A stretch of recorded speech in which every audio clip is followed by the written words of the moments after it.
Ang Ebanghelyo sa Juan nakikita natin ang magandang sandali kung saan nagpakita si Jesus sa kanyang mga disipulo pagkatapos na pagkabuhay na maguli.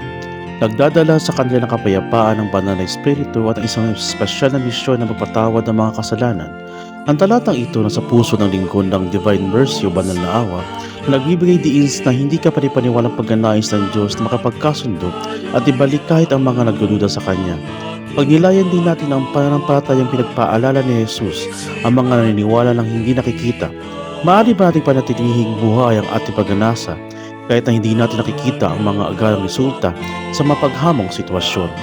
Patuloy nating suportahan ang isa't isa na kinakatawa ng awa na pagmamahal ni Kristo sa lahat ng ating ginagawa. Have a blessed Sunday! Sa lahat ng lehilyonaryo, binabati kayo ng maligang kapistahan ng banal na awa o Divine Mercy. Mabuhay mga lehilyonaryo, magsaya at magdiwang. Si Jesus ay nabuhay ng muli.